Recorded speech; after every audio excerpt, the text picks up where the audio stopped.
سہیل ابن عمر چونکہ دونوں طرف سے گرفتار شدگان کو رہائی دلوانے میں کامیاب رہا تھا اور فریقین کے دلوں میں اس کے لیے نرم گوشہ موجود تھا، اس لیے اہل مکہ نے صلح کے بارے میں مذاکرات کے لیے بھی اسی کا انتخاب کیا اور صلح کے لیے جانے والے 2 رکنی وفد کی قیادت اس کو سونپ دی۔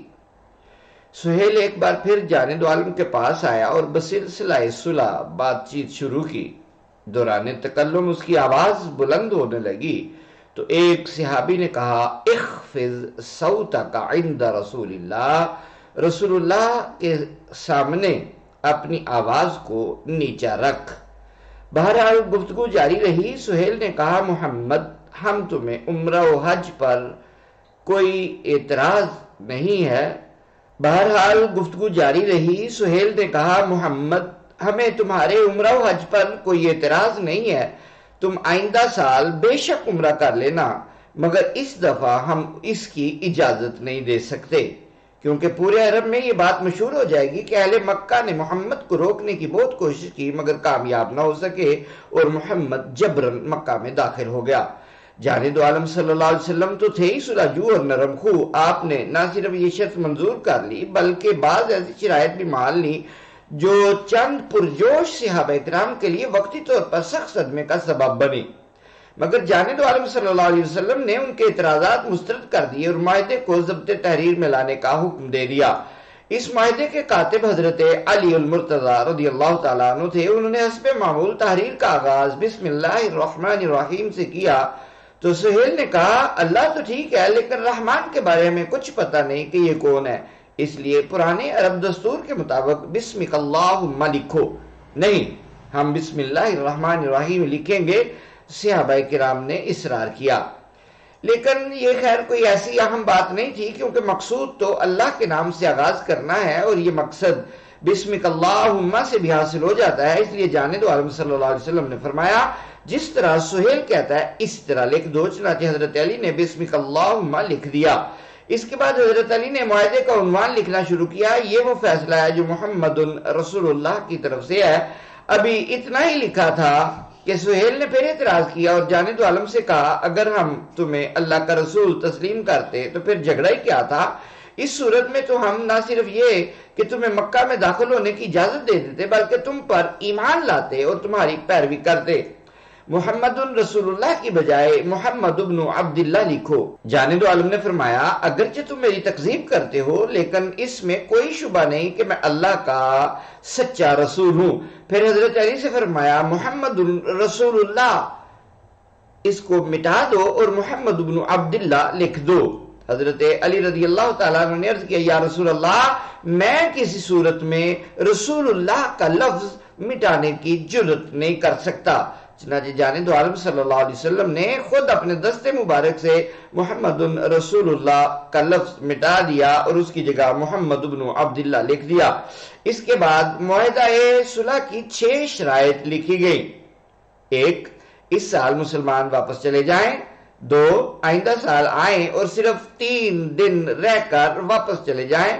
3، ہتھیار لگا کر نہ آئیں، البتہ ہر آدمی ایک تلوار حمائل کر کے لا سکتا ہے، وہ بھی اس طرح کہ نیام میں بند ہو اور نیام تھیلے میں پڑی ہو۔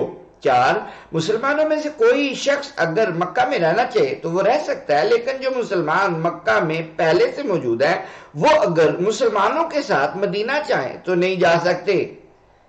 5، اگر کوئی مسلمان مکہ سے بھاگ کر مسلمانوں کے پاس چلا جائے تو اس کو واپس کرنا ہوگا، لیکن اگر کوئی مسلمان مدینہ سے بھاگ کر مکہ چلا جائے تو اسے واپس نہیں کیا جائے گا۔ 6، عرب کے دیگر قبائل کو اختیار ہوگا کہ اس معاہدے کے جس فریق کے ساتھ چاہیں شامل ہو جائیں۔ ان میں سے بیشتر شرائط بظاہر مسلمانوں کے خلاف تھی، خصوصاً یہ شرط جو مسلمان مکہ سے بھاگ کر مسلمانوں کے پاس چلا جائے اس کو واپس کرنا پڑے گا، کیونکہ مکہ سے جو بھی بھاگتا تھا وہ مشرکین کے ظلم و ستم سے تنگ آ کر بھاگتا تھا۔ ایسے مظلوم کو واپس لوٹانا تو اس کو اپنے ہاتھوں اذیتوں کی بھٹی میں جھونکنے کے مترادف تھا۔ ابھی معاہدے پر دستخط نہیں ہوئے تھے کہ ایسا واقعہ پیش آیا جس سے مسلمان تڑپ اٹھے۔ ہوا یوں کہ سہیل ہی کے ایک صاحبزادے حضرت ابو جندل رضی اللہ عنہ جو اسلام لا چکے تھے، مزیدار بات یہ جو سہیل اسلام کا اور رسول اللہ صلی اللہ علیہ وسلم کا بہت بڑا دشمن تھا، سہیل ابن عمر، اس کے دونوں بیٹے حضرت عبداللہ اور حضرت ابو جندل مسلمان ہو چکے تھے اور مشرکین نے ان کو مکہ میں قید کر رکھا تھا۔ عبداللہ تو ہجرت کر گئے تھے، ابو جندل ان کی نگرانی میں تھے اور ان پر طرح طرح کی اذیتیں کرتے تھے۔ کسی طرح سے وہ نکلنے میں کامیاب ہو گئے اور بیڑیوں ہتھ کڑیوں سمیت گھسیٹتے گھسیٹتے آ کر مسلمانوں کے سامنے بے دم ہو کر گر پڑے۔ سہیل نے کہا، محمد، معاہدہ صلح پر عمل کرنے کا یہ پہلا موقع ہے، شرائط صلح کے مطابق اس کو میرے حوالے کر دو۔ جانے دو عالم نے فرمایا، ابھی صلح کا معاہدہ مکمل نہیں ہوا کیونکہ دستخط ہونا باقی ہے۔ سہیل نے کہا، پھر ہمیں بھی صلح منظور نہیں۔ جانے دو عالم صلی اللہ علیہ وسلم نے سہیل کو قائل کرنے کی بہت کوشش کی، مگر وہ کوئی بات سننے کے لیے آمادہ نہ ہوا اور اپنی ضد پر اڑا رہا۔ آخر بادل نخواستہ جانے دو عالم صلی اللہ علیہ وسلم نے سہیل کا مطالبہ مان لیا۔ حضرت ابو جندل نہ جانے کن مشکلوں سے یہاں تک پہنچے تھے، ان کو جب پتا چلا کہ مجھے واپس بھیجا جا رہا ہے تو وہ چیخ اٹھے اور اپنے جسم سے کپڑا ہٹا کر مسلمانوں کو دکھاتے ہوئے فریاد کرنے لگے کہ یہ دیکھو، کافروں نے مار مار کر میرا کیا حال کر رکھا ہے، کیا تم مجھے اسی حال میں چھوڑ کر جانا چاہتے ہو؟ کیا تم لوگ مجھے ایک بار پھر ان ظالموں کے حوالے کر دو گے؟ یہ ایسا دلدوز منظر تھا کہ بہت سے اکابر صحابہ کے لیے ضبط مشکل ہو گیا۔ حضرت عمر رضی اللہ تعالیٰ عنہ کا پیمانہ صبر تو بالکل ہی لبریز ہو گیا۔ عرض کیا، رسول اللہ، کیا آپ اللہ کے سچے رسول نہیں ہیں؟ بے شک میں اللہ کا رسول ہوں۔ کیا ہم حق پر نہیں ہیں؟ یقیناً حق پر ہیں۔ پھر ہم ایسی ذلت والی شرطیں کیوں مانے یا رسول اللہ؟ میں اللہ کا رسول ہوں اور اس کے حکم کی خلاف ورزی نہیں کر سکتا۔ کیا آپ نے یہ نہیں کہا تھا کہ ہم بیت اللہ کا طواف کریں گے؟ ضرور کہا تھا، مگر یہ تو نہیں کہا تھا کہ اسی سال کریں گے۔ حضرت عمر رضی اللہ تعالیٰ عنہ غصے میں بھرے ہوئے حضرت صدیق اکبر کے پاس آئے اور ان سے بھی ایسی ہی گفتگو کی۔ حضرت صدیق اکبر نے کہا، عمر، یاد رکھو وہ اللہ کے رسول ہیں اور کوئی کام بھی اللہ کے حکم کے بغیر نہیں کرتے۔ انہوں نے جو کچھ بھی کیا ہے ٹھیک کیا ہے، تم ہمیشہ ان کی رکاب تھامے رہو، یعنی بلا چونو چرا مکمل اطاعت کرو۔ اگرچہ حضرت عمر رضی اللہ عنہ نے یہ باتیں معاذ اللہ کسی بدنیتی کی بنیاد پر نہیں کی تھی، بلکہ جو کچھ کہا تھا اسلام کی عظمت و سربلندی کے پیش نظر کہا تھا، کیونکہ ان کے خیال میں اسلام جیسے ولولہ انگیز ضابطہ حیات کے علمبرداروں کو ایسی کمزور شرائط پر صلح نہیں کرنی چاہیے تھی۔ تاہم بعد میں ان کو اپنے اس مکالمے پر جو انہوں نے جانے دو عالم سے کیا تھا سخت ندامت ہوئی۔ وہ خود فرماتے ہیں کہ میں اپنی اس کوتاہی اور غلطی کے کفارے کے لیے ایک زمانے تک نوافل پڑھتا رہا، روزے رکھتا رہا، صدقے دیتا رہا اور غلام آزاد کرتا رہا، تاکہ مجھے تقریباً یقین ہو گیا کہ اب اللہ تعالیٰ نے میرا گناہ معاف کر دیا ہے۔ جانے دو عالم صلی اللہ علیہ وسلم اگرچہ ابو جندل کو واپس بھیجنے پر رضامند نہ تھے، مگر معاہدہ صلح کی حرمت کے تحفظ کرتے ہوئے بادل نخواستہ ان کو سہیل کے حوالے کر دیا۔ تاہم انہیں رخصت کرتے وقت ارشاد فرمایا، ابو جندل، صبر کرو اور اللہ تعالیٰ سے ثواب کی امید رکھو۔ اب ہم معاہدہ کر چکے ہیں اور اس کی مخالفت نہیں کر سکتے۔ ویسے عنقریب اللہ تعالیٰ تمہارے لیے آسانیاں فراہم کرے گا اور تمہارے نکلنے کا کوئی نہ کوئی ذریعہ بنا دے گا۔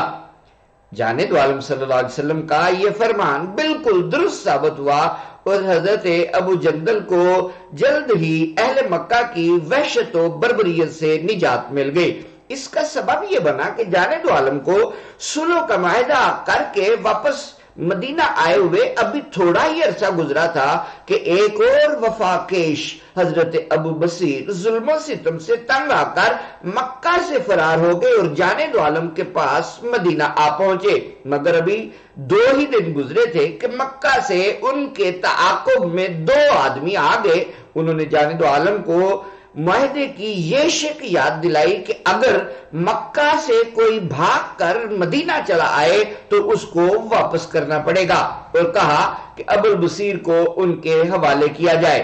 جانے دو عالم صلی اللہ علیہ وسلم نے فرمایا ٹھیک ہے، تم ابو بصیر کو لے جا سکتے ہو۔ ابو بصیر نے بھی ابو جندل کی طرف فریاد کی اور کہا یا رسول اللہ، آپ مجھے دوبارہ ان ظالموں کے پاس بھیجنا چاہتے ہیں جن سے میں بمشکل جان بچا کر آیا ہوں؟ جانے دو عالم صلی اللہ علیہ وسلم نے ان کو بھی یہی مجدہ سنایا کہ صبر کرو اور اللہ تعالیٰ سے ثواب کی امید رکھو، ان قریب اللہ تعالیٰ تمہارے لیے آسانیاں فراہم کر دے گا اور وہاں سے تمہارے نکلنے کا کوئی نہ کوئی ذریعہ بنا دے گا۔ الغرض ابو بصیر ان دونوں کے حوالے کر دیے گئے اور وہ ابو بصیر کو لے کر مکہ کی طرف چل پڑے، مگر ابھی 3-4 میل دور ذوالحلیفہ ہی پہنچے تھے کہ ابو بصیر نے ان میں سے ایک شخص کی چمکتی ہوئی تلوار کی طرف دیکھ کر کہا تمہاری یہ تلوار بڑی عمدہ اور نفیس معلوم ہوتی ہے۔ ہاں اس میں کیا شک ہے، میں بارہا اس کو آزما چکا ہوں۔ اس نے جواب دیا اچھا ذرا دکھانا تو۔ ابو بصیر نے حیرت ظاہر کرتے ہوئے کہا۔ وہ شخص اپنی تلوار کی تعریف سن کر اتنا مسرور ہوا کہ احتیاط کو بالائے طاق رکھتے ہوئے تلوار ابو بصیر کے ہاتھ میں دے دی۔ ابو بصیر کو اور کیا چاہیے تھا، تلوار ہاتھ میں آتے ہی انہوں نے ایسا نپا تلوار کیا کہ اس شخص کا سر قلم کر دیا۔ یہ منظر دیکھ کر دوسرا ساتھی ڈر کے مارے مدینے کی طرف بھاگ اٹھا، آگے آگے وہ اور پیچھے پیچھے ابو بصیر۔ جانے دو عالم صلی اللہ علیہ وسلم صحابہ کرام کے جرمٹ میں رشد و ہدایت کی محفل سے جائے بیٹھے تھے کہ اچانک وہ شخص خوف زدہ اور حواس باختہ حالت میں دوڑتا ہوا آپ کے پاس آیا اور پھولی ہوئی سانسوں کے درمیان گویا ہوا مار ڈالا، واللہ تمہارے آدمی نے میرے ساتھی کو مار ڈالا اور اب مجھے قتل کرنے کے در پے ہے۔ اسی دوران ابو بصیر بھی شمشیر بکف آ پہنچے اور عرض کی یا رسول اللہ، آپ نے اپنا وعدہ پورا کیا اور مجھے ان کے حوالے کر دیا، اس طرح آپ کی ذمہ داری ختم ہو گئی، اس کے بعد جو کچھ ہوا اس کا میں خود ذمہ دار ہوں، اور یا رسول اللہ اگر آپ میرا یہاں رہنا پسند نہیں کرتے تو میں کہیں اور چلا جاؤں گا، لیکن مکہ واپس نہیں جاؤں گا۔ جانے دو عالم نے فرمایا ٹھیک ہے، جہاں تمہارا جی چاہے چلے جاؤ۔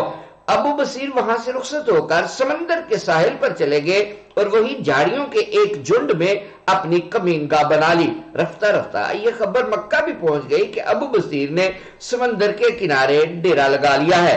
ابو جندل کو پتا چلا تو وہ بھی کسی نہ کسی طرح مکہ سے نکل کر ابو بصیر کے پاس پہنچ گئے۔ آہستہ آہستہ وہاں مظلوموں اور ستم زدوں کی خاصی جمعیت کٹھی ہو گئی اور ان کی تعداد بڑھتے بڑھتے 300 تک پہنچ گئی۔ اب انہوں نے شام کی طرف سے آنے جانے والے مشرکین کے قافلوں پر حملے شروع کر دی اور مال غنیمت سے اپنی معاشی ضروریات پوری کرنے لگے۔ ان حملوں سے مشرکین اس قدر تنگ آئے کہ ابو سفیان کو جانے دو عالم صلی اللہ علیہ وسلم کے پاس بھیجا اور اس نے نہایت عاجزی سے درخواست کی کہ خدا کے لیے آپ ابو البصیر اور اس کے ساتھیوں کو مدینہ بلا لیجئے، کیونکہ انہوں نے ہمارے ناک میں دم کر رکھا ہے، اس کے عوض ہم اس شرط سے دستبردار ہوتے ہیں کہ جو مسلمان مکہ سے مدینہ آئے تو اس کو واپس کرنا پڑے گا۔ اب جس کا جی چاہے مکہ سے آ کر یہاں بس جائے، ہمیں کوئی اعتراض نہیں۔ جانے تو عالم صلی اللہ علیہ وسلم تو خود ان بے گھر اور بے خانماں مظلوموں کے لیے پریشان تھے، چنانچہ اسی وقت ایک آدمی کو ابو بصیر کے نام خط دے کر بھیجا، مگر راہ کہ جس وقت مکتوب مصطفیٰ وہاں پہنچا اس گھڑی ابو بصیر کی زندگی کی شام ہو رہی تھی۔ انہوں نے مکتوب مبارک ہاتھ میں لیا اور اسی عالم میں جان وار دی۔ ابو جندل نے ان کو وہیں دفن کرایا اور باقی ساتھیوں کو لے کر مدینہ آ گئے اور پھر ہمیشہ کے لیے یہی ہو کر رہے رضی اللہ تعالی عنہم۔ تو رسول اللہ صلی اللہ علیہ وآلہ وسلم نے ابو جندل کے لیے جو یہ فرمایا تھا کہ اللہ تعالیٰ تمہارے لیے آسانیاں فراہم کرے گا، اس طرح اللہ تعالیٰ نے ان کو یہ آسانیاں عطا کر دی۔ معاہدہ صلح کرنے کے بعد جانب عالم صلی اللہ علیہ وسلم واپس ہو گئے۔ واپسی میں جب آپ غمیم نامی جگہ پر پہنچے تو وحی کا نزول شروع ہو گیا اور سورہ فتح کی ابتدائی آیات نازل ہوئی، اور وہ ابتدائی آیات یہ تھی اِنَّا فَتَحْنَا لَكَ فَتْحًا مُبِينًا، ہم نے آپ کو فتح عطا کی ہے، واضح فتح۔ نزول وحی کے بعد جبرائیل نے آپ کو اس فتح مبین کی مبارکباد دی۔ البتہ ایک شخص نے کہا یا رسول اللہ افتح ہوا، یا رسول اللہ کیا یہ فتح ہے؟ جانب عالم نے فرمایا ای والذی نفسی بیدہ انہ لفتح، ہاں اس ذات کی قسم جس کے ہاتھ میں میری جان ہے، یہ بلا شبہ فتح ہے۔ اور بعد کے نتائج نے ثابت کر دیا کہ در حقیقت یہ فتح مبین تھی، کیونکہ اس سے پہلے مسلمان اور کافر آپس میں ملتے جلتے نہیں تھے۔ اب صلح ہو گئی تو دونوں طرف سے آمد و رفت شروع ہو گئے۔ اس طرح مکہ والوں کو مسلمانوں کے اخلاق اور کردار کو جانچنے پرکھنے کا موقع مل گیا۔ وہ مدینہ آتے تو جانب عالم کی پرنور محفلوں کو دیکھتے، آپ کے ولولہ انگیز خطاب سنتے، پھر صحابہ کرام کی پاک بازی اور آپس میں ان کی محبت و الفت کو دیکھتے تو مسحور ہو جاتے۔ اسی طرح مسلمان مکہ جاتے تو اپنے عمدہ اطوار اور پاکیزہ عادات سے لوگوں کے دل مو لیتے۔ اس طرح بے شمار لوگ اسلام میں داخل ہونے لگے اور ہر طرف اللہ کے دین کا ڈنکا بجنے لگا۔ مورخین لکھتے ہیں کہ صلح حدیبیہ کے بعد صرف 2 سال میں اسلام لانے والوں کی تعداد اب تک مسلمان ہونے والوں کی مجموعی تعداد سے 2 گنا ہو گئی۔ جانب عالم کی 13 سالہ مکی زندگی اور صلح حدیبیہ تک تقریباً 6 سال مدنی زندگی کا کل عرصہ 19 سال بنتا ہے۔ گویا 19 سالوں میں اتنے مسلمان نہیں ہوئے جتنے صلح کے بعد صرف 2 سالوں میں ہو گئے۔ صلح حدیبیہ کا یہ واقعہ جو آپ کے سامنے میں نے ذکر کیا ہے، یہ صحیح بخاری کے متعدد مقامات پر موجود ہے، خصوصاً باب المغازی اور کتاب الشروط میں، اس لیے ہم نے بخاری پر ہی انحصار کیا ہے۔ البتہ بعض تفصیلات کے لیے فتح الباری اور امام زرقانی سے بھی مدد حاصل کی ہے۔ صلح حدیبیہ کی وجہ سے حرب و ضرب کی گرم بازاری کم ہو گئی تو جانب عالم صلی اللہ علیہ وسلم نے فراغت کی ان لمحات کا یہ خوبصورت مصرف نکالا کہ بادشاہوں اور رؤسا کو خطوط کے ذریعے دعوت اسلام دی۔ اس لیے آپ کی دعوت سے متعلقہ بات اگلے کلپ میں، اگر ابھی تک آپ نے ہمارا چینل سبسکرائب نہیں کیا، آپ سے گزارش ہے ہمارا چینل سبسکرائب کیجئے اور بیل آئیکن کو بھی ضرور پریس کر دیجئے تاکہ ہر نئی آنے والی ویڈیو آپ تک سب سے پہلے پہنچ سکے۔